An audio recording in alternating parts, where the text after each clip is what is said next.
जिसे शस्त्र छेद नहीं सकते, जिसे अग्नि जला नहीं सकता, जिसे जल भिगो नहीं सकता, ऐसा यह शरीर है। और यही भाषा अलग है, लेकिन एक ही बात है। तत्व चिंतन जो है, सत्य जो है, अनुभूति कृष्ण की और मंसूर की अलग नहीं है। मूर्ख लोग अलग कर देते हैं, मूर्खों ने अलग किया है। कोई भी प्रबुद्ध पुरुष हो, कोई भी ज्ञानी पुरुष हो, उसकी अनुभूतियों में कोई फर्क नहीं होता, भाषा में थोड़ा बहुत फर्क हो सकता है। एनीवे, तो उसी के वास्ते हुआ मंसूर हलाल। जब मंसूर को अनुभव हो गया कि परमात्मा मुझ में बैठे हैं, तब लोगों ने कहा कि तुझे जिंदगी अभी भी दे देंगे। जल्लाद थे वे लोग, कोई धार्मिक नहीं थे। उसको मारने वाले जल्लाद कहूंगी मैं उसे, कि मंसूर अभी भी तू कह दे कि मैं और अल्लाह अलग हूं, अलग है। मंसूर ने कहा ये तो नहीं हो पाएगा। वो तुझे जिंदगी बख्श देंगे। मंसूर ने कहा कि ऐसी तो हजार हजार जिंदगियां कुर्बान है सत्य के वास्ते, लेकिन आप कहो कि सच को छोड़ दे तो मैं नहीं छोड़ सकता। उसी के वास्ते हुआ मंसूर हलाल। मार दिया गया मंसूर को, लेकिन वो मृत्यु बहुत छोटी बन गई थी। वहां मृत्यु बहुत छोटी बन गई थी। क्यों? ध्यान में उतरा था मंसूर, और ध्यान में उतरते उतरते उसका योग पूर्ण हो गया। समाधि की झलक मिल गई, योग पूर्ण हो गया,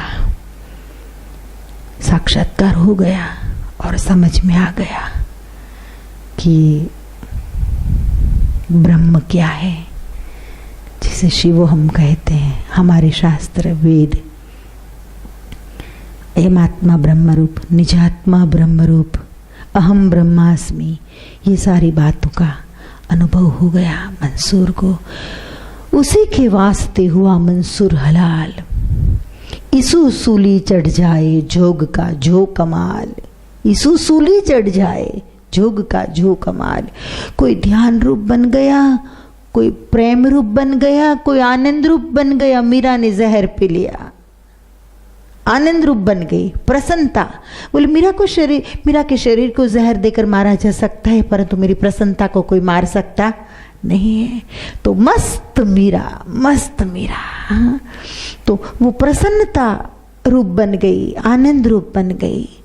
मंसूर उसने तो कह दिया कुछ भी करो, अहम ब्रह्मास्मि, अहम ब्रह्मास्मि। कोई तद्रूप बन गया, कोई तद्रूप बन गया, कोई आनंद रूप बन गया, कोई मरने के लिए तैयार हो गया, करुणा रूप बन गया, प्रेम रूप बन गया। सूली चढ़ते चढ़ते यीशु कहते हैं उन लोगों को पता नहीं है, इन लोगों को पता नहीं है कि वे लोग क्या कर रहे हैं। हे प्रभु, उसको सन्मति देना। और रघुपति राघव राजा राम, हम जो कहते पतित पावन सीताराम, सबको सन्मति दे भगवान। ये भाव, ये भाषा, देखो शब्द अलग अलग है, लेकिन चिंतन में कोई फर्क नहीं है। तो ये अवस्थाई कहाँ से? मुझे ये कहना है ये अवस्थाई है मेडिटेशन से, ध्यान से। मीरा का ध्यान नृत्य था, मंसूर का ध्यान तल्लीनता थी। निर्विचार अवस्था में बैठे बैठे मंसूर को साक्षात्कार हो गया। मोहम्मद को साक्षात्कार होने के बाद सह नहीं पाया, तो भागा हुआ अपनी पत्नी के पास गया और पूछा मुझे क्या हो रहा है, छोड़ो मोहम्मद साहब की बात, मुझे अभी नहीं करनी है। यीशु को जब ध्यान लग गया तब इतने प्रेमपूर्ण बन गए, करुणावान बन गए कि मेरे रक्त से भी अगर क्रांति घट सकती है मनुष्य में, प्रेम की क्रांति, तो घटने दो। यीशु सूली चढ़ जाए, मुझे सूली चढ़ाने के बाद ही वे लोग शांत होंगे, परंतु वह शांति एक अलग होगी। भले चढ़ा दी मुझे, क्योंकि उन लोगों को ऐसे ही रियलाइज होगा, जब तक वो मुझे मारेंगे नहीं तब तक उन लोगों को रियलाइज नहीं होगा कि यीशु क्या था। तो होने दो, उस रास्ते से उसे रियलाइज होने दो। मुझे पीड़ा देकर उसे रियलाइज करना है मेरे सत्य को, भले मुझे पीड़ा दे दे, कोई बात नहीं। तो उसी के वास्ते हुआ मंसूर हलाल। यीशु सूली चढ़ जाए, जोग का जो कमाल, जोगिया जोग लगा, जोगिया जोग लगा। तो ध्यान है योग का आंतरिक अंग, और अंतिम कह लो तो भी आप कह सकते सकते हैं, क्योंकि बाद में तो समाधि के सिवाय, सत्य की अनुभूति के सिवाय कुछ घटता ही नहीं। समाधि में तो न ध्यान ही रहता है, न ध्यान रहता है, न ध्यान करने वाला रहता है, कुछ नहीं रहता। फिर तो एक अस्तित्व रहता है जो विराट का एक अंश होता है। विराट से अलग होने पर भी विराट में विलीन जैसी अवस्था, वह है समाधि। तो एनीवे, उस अवस्था तक इतना सारा क्यों बोला मैंने, बहुत कुछ कह दिया। आप कहेंगे कि आप कह रहे थे माँ कि प्रकृति के आधार पर ध्यान विधियां चल रही, उसकी ओर में जा रहे हैं और आपने तो कुछ और बातें कर दी। नहीं, मैं बिल्कुल होश में हूँ।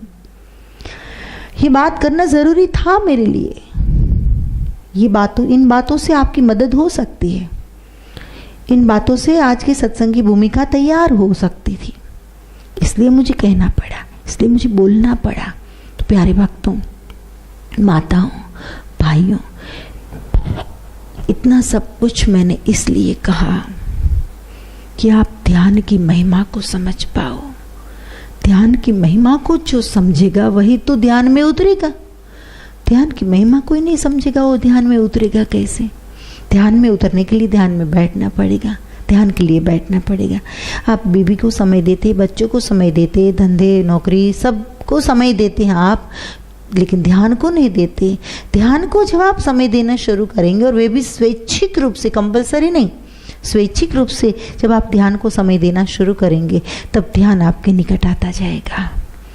तो ध्यान की महिमा समझाने के लिए मुझे इतना सब कुछ बोलना पड़ा।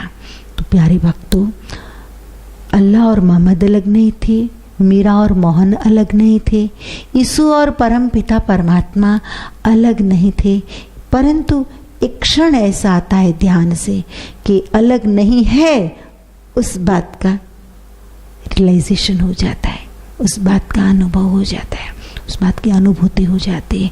और उस अनुभूति तक पहुंचने के लिए ध्यान is must, meditation is must.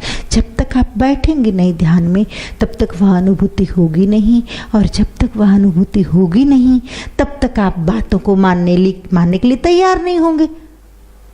जैसे और चीज़ों का, धर्म की और बातें कुछ भी हो है भी ऐसे हास्यास्पद, और बातों का मजाक उड़ाते, वैसे ही आप इस बात का भी मजाक उड़ाएंगे।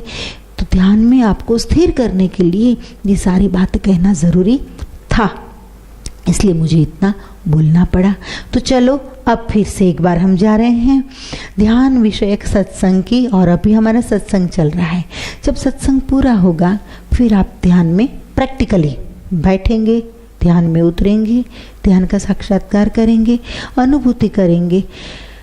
हो तो भी ठीक है, ना हो कोई अनुभव तो भी ठीक है। अनुभव की लालसा नहीं रखेंगे, क्योंकि फल की अपेक्षा कर्म को भ्रष्ट कर देती है। तो फल की अपेक्षा से अगर फिर आप करेंगे, तो फिर आपका लक्ष्य वो फल की ओर जाएगा। ध्यान लगा नहीं लगेगा, क्योंकि आप ही आपको विक्षेप कर रहे हैं। बस जस्ट देखना है आपको, जो कुछ भी हम कह रहे हैं उसके अनुसार थोड़ा कुछ कर लो। मैं जो डिट्टो टू डिट्टो जो मैं कह रही हूँ, इतना तो आपसे नहीं हो पाएगा, लेकिन इतना सारा बताऊंगी तो इतना तो होगा।